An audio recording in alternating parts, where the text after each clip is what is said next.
সুবহানাল্লাহ সুবহানাল্লাহ সফর সফর শহর শহর রোজানা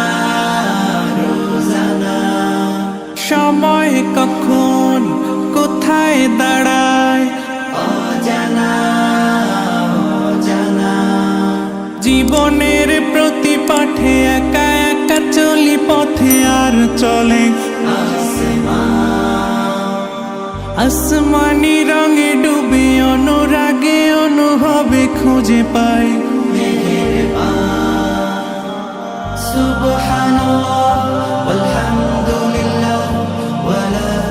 ইলাহা ইল্লাল্লাহ